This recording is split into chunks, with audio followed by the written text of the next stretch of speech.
Hi, I'm Dr. Lisa Olson from the Smart Weight Loss Coaching podcast. I've been working with Julia for almost 100 episodes now, and she has really helped me grow my podcast from basically just my parents, my husband and kids, and my sister as listeners to over 17,000 downloads. I mean, the amount that she expanded my audience went way beyond my expectations. She really blew my mind. I have quadrupled the number of downloads over the past 12 months. Julia has been so much more than just my podcast teacher. She has been like a partner to me, really taking an interest in my program and helping me more than I ever could have asked for. I highly recommend Julia. How amazing is that? I am so grateful that Dr. Lisa shared her experience. And if her story resonated with you and you're thinking, wait, I want results like that too, that is exactly what we're doing inside the Podcast Growth Collective.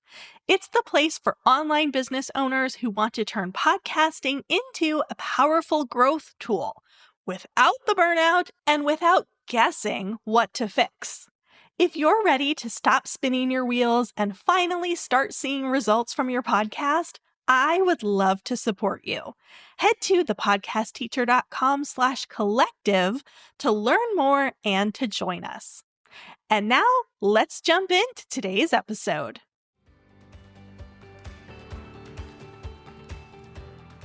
Hey, and welcome back.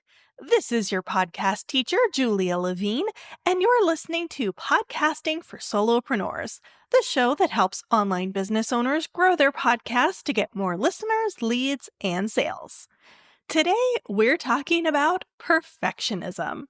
And if you've been around here for a while, you know that I've talked about this before, and I'm talking about it again today because it's something that I really struggle with and that I'm continuing to work on. I've heard from many of you that this is a struggle for you too. So today I'm going to get a bit vulnerable and share some behind the scenes of what's been happening with the launch of the Podcast Growth Collective, including how perfectionism has caused significant delays and the techniques that I have used to work through it. I definitely don't have it all figured out, but I feel like each time I go through a major perfectionism, quote unquote, episode, I get a tiny bit better at handling it. Before I dive into the whole story of how I made it happen, I do want to make sure to let you know that the doors to the collective are officially open at a special founders rate. If you join now, you can log in the lowest ever rate and still have access to all of the amazing things to come. Just head to thepodcastteacher.com/collective to learn more. All right, let's start out by acknowledging that a sneaky thing about perfectionism is that it usually does not present itself as a bad thing. We usually have good intentions, right? We want to make the best possible program or offer for our students. We want to have visual and audio content to support different types of learners. We want to have handouts and workbooks to help them implement. And those are all worthy goals. But as a result, we can spend weeks and months fine-tuning but never putting it out there. Or we rewrite a script over and over and over and over, but never record it.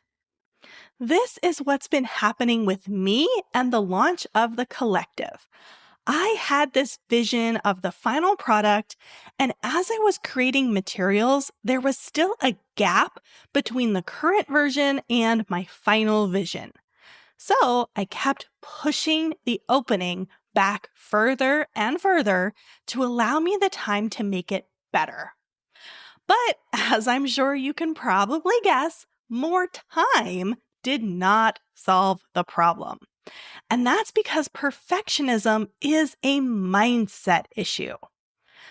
Planning, creating, and perfecting are safer activities than publishing and putting the content out there. Because once I put something out there into the world, It's real. People can see it. People have opinions about it. And that is vulnerable. So I stay in my Google Doc, tweaking, adjusting, overthinking, and telling myself it's just not ready quite yet. And then, of course, procrastination is the result. So let me share 3 mindset shifts and 2 tangible techniques that have been helping me during this process. The first mindset shift is that done is better than perfect. I literally have this written on a Post-it that's stuck to my computer. It's a phrase that I have been working to embrace for years. It's easier said than done, but it's true. Done is better than perfect. The perfectly polished version that never gets published does not help anyone. But the imperfect version that goes live, that's the one that starts conversation, that connects with people, that builds momentum. So say it with me now. Done is better than perfect. All right. Mindset shift number 2 is that action creates clarity. I am the queen of overthinking and very thorough planning, but action is where the magic happens. You get clarity as you move forward. I was at a retreat recently, and the presenter shared that airplanes are off course 90% of the time. I did not fact check that, but her point made sense. The pilots are constantly course correcting and adjusting to get you to your destination. It's the same thing with the GPS in your car. I'm sure that you have made a wrong turn at some point and have had it tell you that it's recalculating, but it doesn't do that until you make that wrong turn. You have to be on the journey in motion in order for it to help you course correct. The same is true for business. So if you're sitting around waiting for the quote unquote right idea or the perfect strategy, you're probably going to be sitting there a while. So start with what you have, then adjust and recalculate as you go. This is probably the mindset shift that I have been working the hardest to embrace, and it's also the one that has been the most helpful. All right, and mindset shift number 3 is that perfectionism is fear in disguise. As I mentioned in the beginning, perfectionism is sneaky. We like to dress it up as being thorough or being professional. But if we're being honest, it's usually just fear. Fear of being judged, fear of not being good enough, fear of no one enrolling in our program or listening to our podcast. But I encourage you to think about fear standing for false evidence appearing real. Our mind is so powerful, and it does a really good job of convincing us that something is truly dangerous or threatening when it's not really in reality. By recognizing that fear is often based on false evidence, we can challenge those negative thoughts and make more rational decisions. So I've started asking myself, what is the story that I am believing here? Is this actually true? Or is this just fear dressed up as logic? All right, so there are the 3 mindset shifts that I have employed during this particular bout of perfectionism. And honestly, mindset is more than half the battle. But I do have 2 tangible techniques to share with you as well. So I had originally planned to launch the collective in February of this year. Now that goal was quite unrealistic given my travel schedule that month, plus other work commitments. However, I think failing to meet that initial goal was one of the first dominoes in the perfectionism spiral. So going forward, I intend to be more realistic about timelines. So anyway, once February came and went, I set the goal for March. I was hard at work on it during March, but I got caught in that perfectionism trap, and I ended up pushing out the date to April. April is where I really started implementing that mindset work that I just went over and the tangible techniques that I'm going to tell you about in just a second. And I am happy to report that I opened the doors to folks on the wait list on April 30th.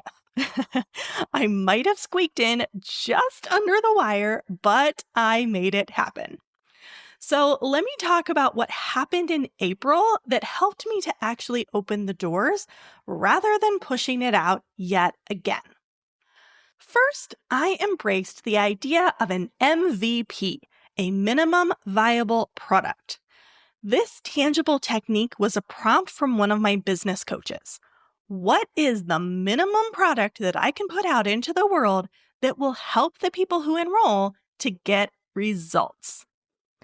In this case, I decided that one instructional module and the podcast help desk feature made up the minimum viable product. I knew that one instructional module would give students in the collective items to work on that will certainly move their podcast forward. And the help desk feature of being able to submit any podcasting question to me at any time would help those that have needs beyond that first module.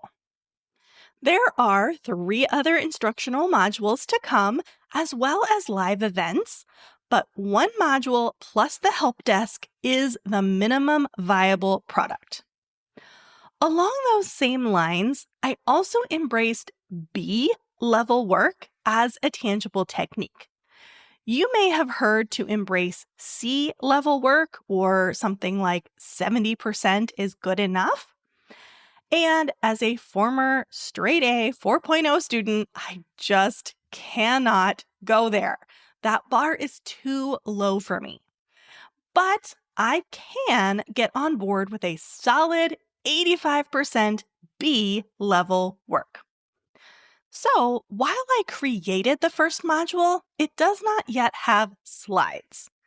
The module currently available is about SEO, and it's a really, really powerful module. There's a lot of super tangible information that you can apply to your podcast. And it's good enough without slides. I plan to add them eventually, but for now, I am happy knowing that students can get results from the module just the way it is.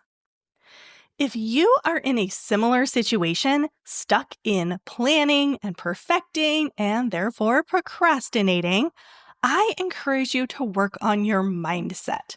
Remember that done is better than perfect, action creates clarity, and perfectionism is fear in disguise. Fight that fear and take action with a minimum viable product and B-level work. Get it done. Don't wait for it to be perfect. And if this episode resonated with you, just know that you are not alone.